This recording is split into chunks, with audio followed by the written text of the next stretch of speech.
Feeling is the Secret. By Neville Goddard. This audio presentation is brought to you by Secret Knowledge. Chapter 1. Law and its Operation. The world, and all within it, is man's conditioned consciousness objectified. Consciousness is the cause as well as the substance of the entire world. So, it is to consciousness that we must turn if we would discover the secret of creation. Knowledge of the law of consciousness and the method of operating this law will enable you to accomplish all you desire in life. Armed with a working knowledge of this law, you can build and maintain an ideal world. Consciousness is the one and only reality, not figuratively but actually. This reality may for the sake of clarity be likened unto a stream which is divided into two parts, the conscious and the subconscious. In order to intelligently operate the law of consciousness, it is necessary to understand the relationship between the conscious and the subconscious. The conscious is personal and selective, the subconscious is impersonal and non-selective. The conscious is the realm of effect, the subconscious is the realm of cause. These two aspects are the male and female divisions of consciousness. The conscious is male, the subconscious is female. The conscious generates ideas and impresses these ideas on the subconscious receives ideas and gives form and expression to them. By this law, first conceiving an idea and then impressing the idea conceived on the subconscious, all things evolve out of consciousness, and without this sequence, there is not anything made that is made.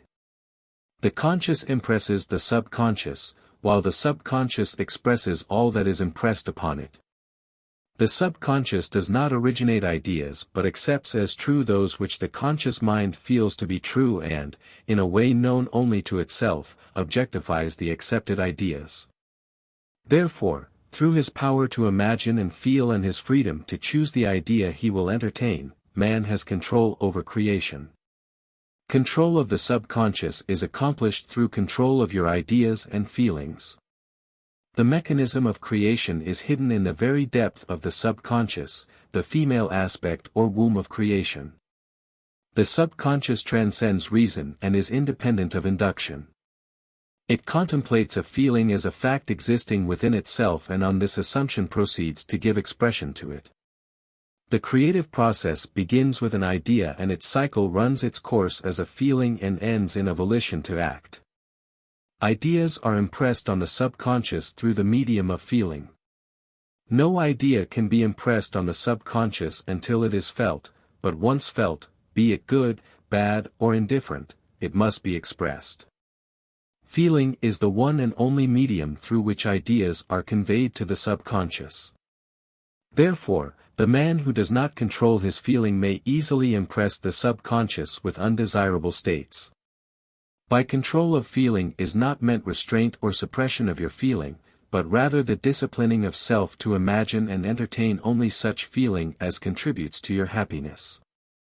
Control of your feeling is all important to a full and happy life. Never entertain an undesirable feeling, nor think sympathetically about wrong in any shape or form. Do not dwell on the imperfection of yourself or others. To do so is to impress the subconscious with these limitations. What you do not want done unto you, do not feel that it is done unto you or another. This is the whole law of a full and happy life. Everything else is commentary. Every feeling makes a subconscious impression and, unless it is counteracted by a more powerful feeling of an opposite nature, must be expressed. The dominant of two feelings is the one expressed. I am healthy is a stronger feeling than I will be healthy. To feel I will be is to confess I am not, I am, is stronger than I am not. What you feel you are always dominates what you feel you would like to be, therefore, to be realized, the wish must be felt as a state that is rather than a state that is not. Sensation precedes manifestation and is the foundation upon which all manifestation rests. Be careful of your moods and feelings, for there is an unbroken connection between your feelings and your visible world. Your body is an emotional filter and bears the unmistakable marks of your prevalent emotions. Emotional disturbances, especially suppressed emotions, are the causes of all disease.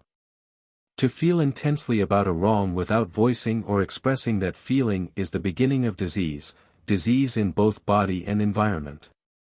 Do not entertain the feeling of regret or failure for frustration or detachment from your objective results in disease. Think feelingly only of the state you desire to realize. Feeling the reality of the state sought and living and acting on that conviction is the way of all seeming miracles. All changes of expression are brought about through a change of feeling. A change of feeling is a change of destiny.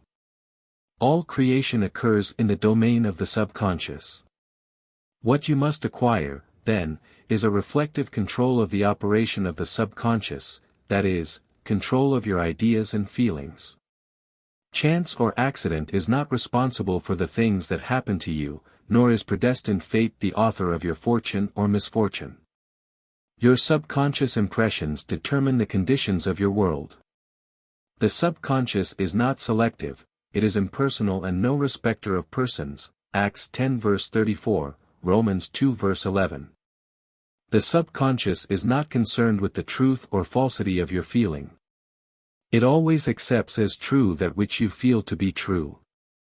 Feeling is the assent of the subconscious to the truth of that which is declared to be true.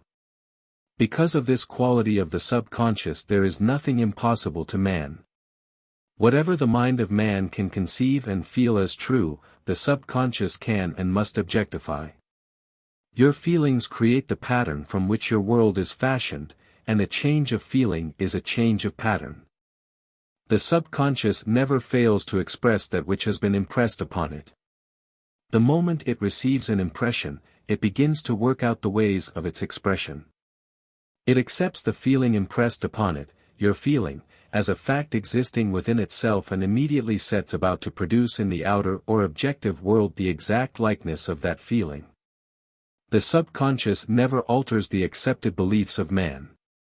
It outpictures them to the last detail whether or not they are beneficial. To impress the subconscious with the desirable state, you must assume the feeling that would be yours had you already realized your wish. In defining your objective, you must be concerned only with the objective itself. The manner of expression or the difficulties involved are not to be considered by you. To think feelingly on any state impresses it on the subconscious.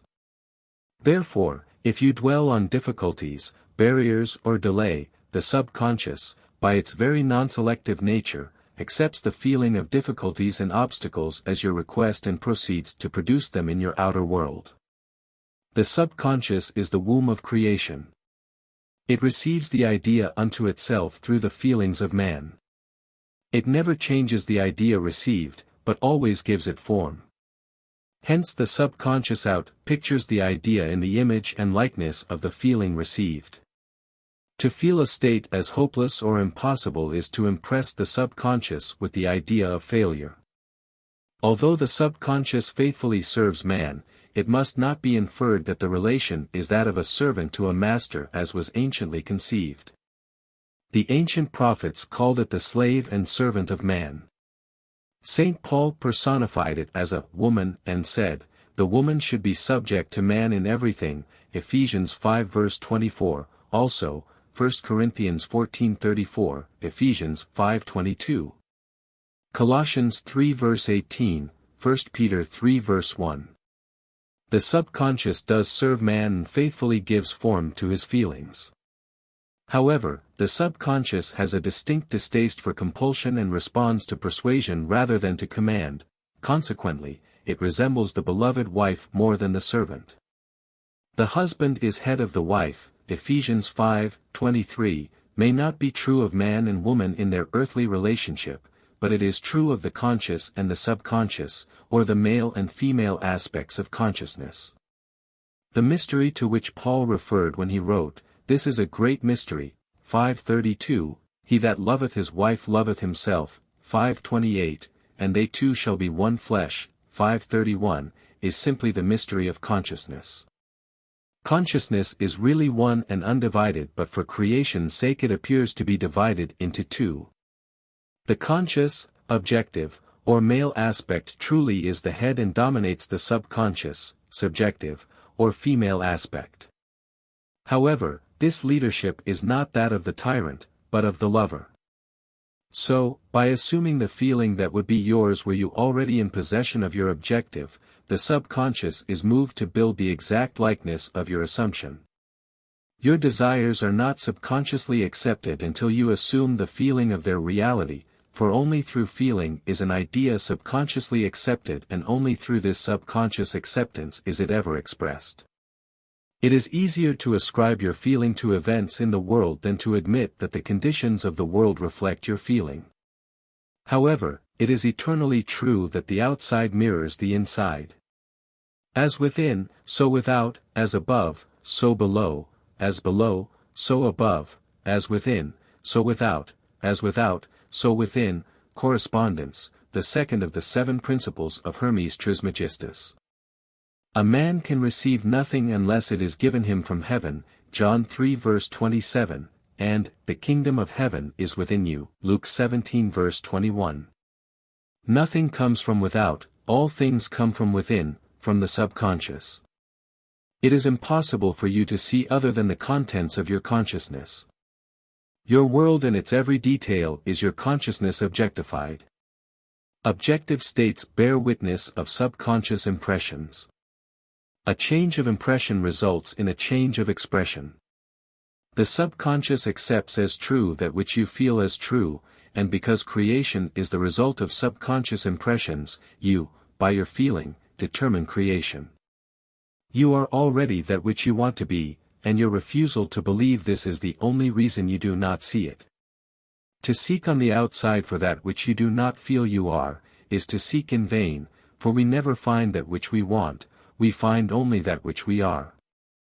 In short, you express and have only that which you are conscious of being or possessing. To him that hath it is given, Matthew 13 verse 12, 25 verse 29, Mark 4 verse 25, Luke 8 verse 18, 1926. Denying the evidence of the senses and appropriating the feeling of the wish fulfilled is the way to the realization of your desire. Mastery of self-control of your thoughts and feelings is your highest achievement. However, until perfect self-control is attained, so that, in spite of appearances, you feel all that you want to feel, use sleep and prayer to aid you in realizing your desired states. These are the 2 gateways into the subconscious. Chapter 2. Sleep. Sleep, the life that occupies 1/3 of our stay on earth, is the natural door into the subconscious. So, it is with sleep that we are now concerned. The conscious 2/3 of our life on earth is measured by the degree of attention we give sleep. Our understanding of and delight in what sleep has to bestow will cause us, night after night, to set out for it as though we were keeping an appointment with a lover. In a dream, in a vision of the night, when deep sleep falleth upon men, in slumbering upon the bed, then he openeth the ears of men and sealeth their instruction, Job 33. It is in sleep and in prayer, a state akin to sleep, that man enters the subconscious to make his impressions and receive his instructions. In these states the conscious and subconscious are creatively joined. The male and female become one flesh. Sleep is the time when the male or conscious mind turns from the world of sense to seek its lover or subconscious self. The subconscious, unlike the woman of the world who marries her husband to change him, has no desire to change the conscious, waking state, but loves it as it is and faithfully reproduces its likeness in the outer world of form. The conditions and events of your life are your children formed from the molds of your subconscious impressions in sleep. They are made in the image and likeness of your innermost feeling that they may reveal you to yourself. As in heaven, so on earth, Matthew 6 verse 10, Luke 11 verse 2. As in the subconscious, so on earth. Whatever you have in consciousness as you go to sleep is the measure of your expression in the waking 2/3 of your life on earth. Nothing stops you from realizing your objective save your failure to feel that you are already that which you wish to be, or that you are already in possession of the thing sought. Your subconscious gives form to your desires only when you feel your wish fulfilled. The unconsciousness of sleep is the normal state of the subconscious. Because all things come from within yourself, and your conception of yourself determines that which comes, you should always feel the wish fulfilled before you drop off to sleep. You never draw out of the deep of yourself that which you want, you always draw that which you are, and you are that which you feel yourself to be as well as that which you feel as true of others. To be realized, then, the wish must be resolved into the feeling of being or having or witnessing the state sought. This is accomplished by assuming the feeling of the wish fulfilled. The feeling which comes in response to the question, how would I feel were my wish realized, is the feeling which should monopolize and immobilize your attention as you relax into sleep. You must be in the consciousness of being or having that which you want to be or to have before you drop off to sleep. Once asleep, man has no freedom of choice. His entire slumber is dominated by his last waking concept of self. It follows, therefore, that he should always assume the feeling of accomplishment and satisfaction before he tires in sleep. Come before me with singing and thanksgiving, Psalm 95 verse 2, enter into his gates with thanksgiving and into his courts with praise, Psalm 100 verse 4. Your mood prior to sleep defines your state of consciousness as you enter into the presence of your everlasting lover, the subconscious. She sees you exactly as you feel yourself to be. If, as you prepare for sleep, you assume and maintain the consciousness of success by feeling, I am successful, you must be successful. Lie flat on your back with your head on a level with your body. Feel as you would were you in possession of your wish and quietly relax into unconsciousness. He that keepeth Israel shall neither slumber nor sleep, Psalm 121 verse 4. Nevertheless, he giveth his beloved sleep, Psalm 127 verse 2. The subconscious never sleeps. Sleep is the door through which the conscious, waking mind passes to be creatively joined to the subconscious. Sleep conceals the creative act, while the objective world reveals it. In sleep, man impresses the subconscious with his conception of himself. What more beautiful description of this romance of the conscious and subconscious is there than that told in the Song of Solomon, by night on my bed I sought him whom my soul loveth, 3:1, I found him whom my soul loveth, I held him and I not let him go, until I had brought him into my mother's house, and into the chamber of her that conceived me, 3:4. Preparing to sleep, you feel yourself into the state of the answered wish, and then relax into unconsciousness. Your realized wish is he whom you seek. By night, on your bed, you seek the feeling of the wish fulfilled that you may take it with you into the chamber of her that conceived you, into sleep or the subconscious which gave you form, that this wish also may be given expression. This is the way to discover and conduct your wishes into the subconscious. Feel yourself in the state of the realized wish and quietly drop off to sleep. Night after night, you should assume the feeling of being, having and witnessing that which you seek to be, possess and see manifested. Never go to sleep feeling discouraged or dissatisfied. Never sleep in the consciousness of failure. Your subconscious, whose natural state is sleep, sees you as you believe yourself to be, and whether it be good, bad or indifferent, the subconscious will faithfully embody your belief. As you feel so do you impress her, and she, the perfect lover, gives form to these impressions and pictures them as the children of her beloved. Thou art all fair, my love, there is no spot in thee, Song of Solomon 4 verse 7, is the attitude of mind to adopt before dropping off to sleep. Disregard appearances and feel that things are as you wish them to be, for, he calleth things that are not seen as though they were, and the unseen become seen, approximate, Romans 4 verse 17. To assume the feeling of satisfaction is to call conditions into being which will mirror satisfaction. Signs follow, they do not precede. Proof that you are will follow the consciousness that you are, it will not precede it. You are an eternal dreamer dreaming non-eternal dreams.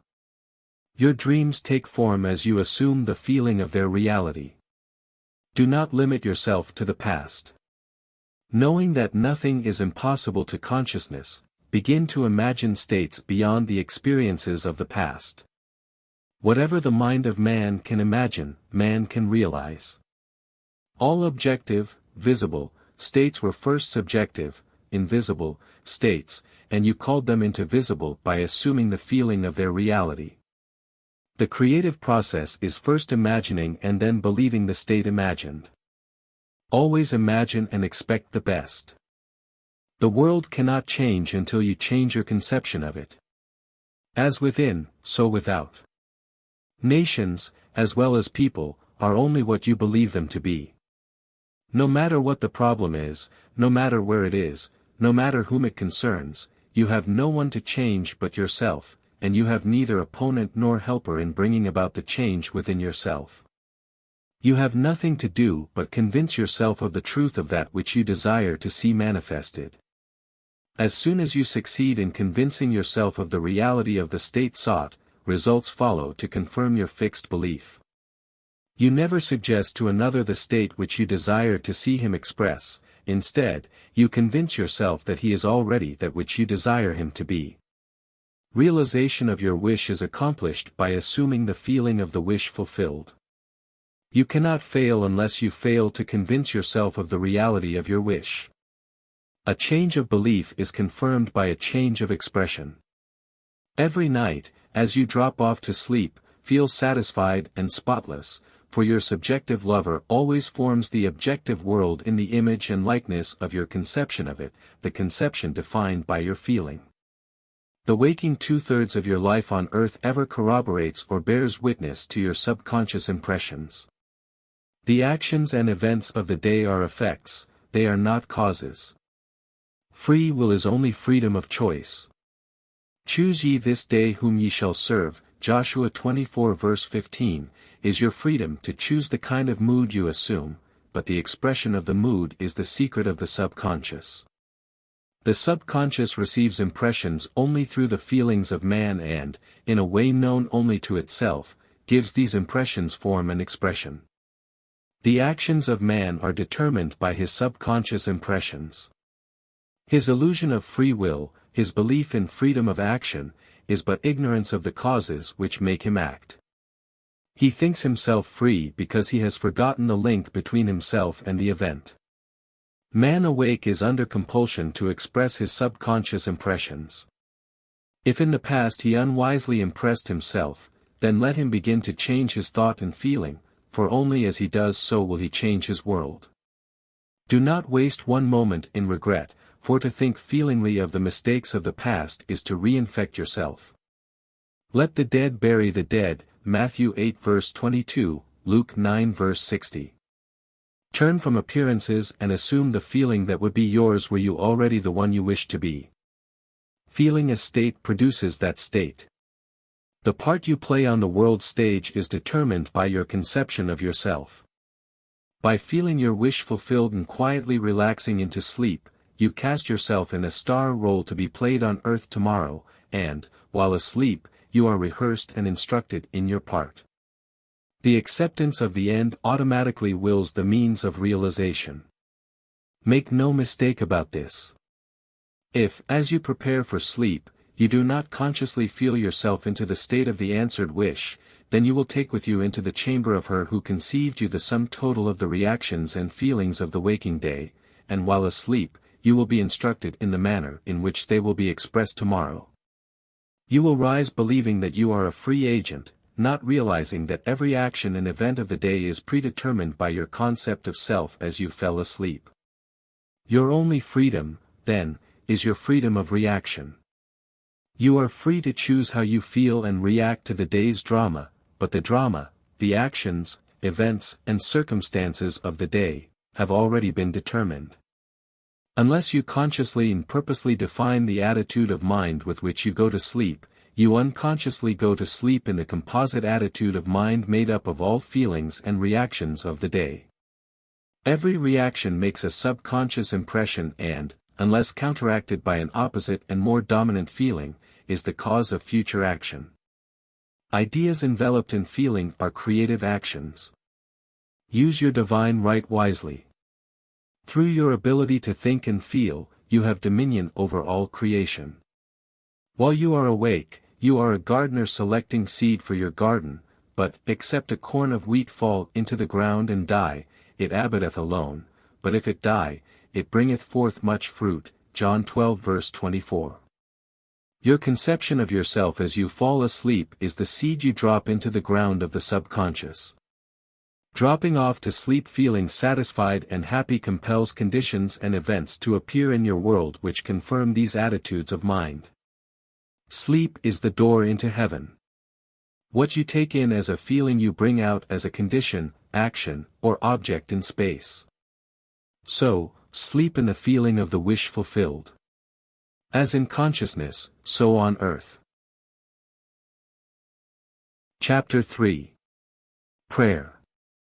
Prayer, like sleep, is also an entrance into the subconscious. When you pray, enter into your closet, and when you have shut your door, pray to your Father which is in secret, and your Father which is in secret shall reward you openly. Matthew 6 verse 6.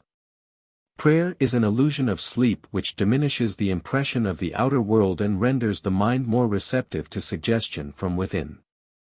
The mind in prayer is in a state of relaxation and receptivity akin to the feeling attained just before dropping off to sleep.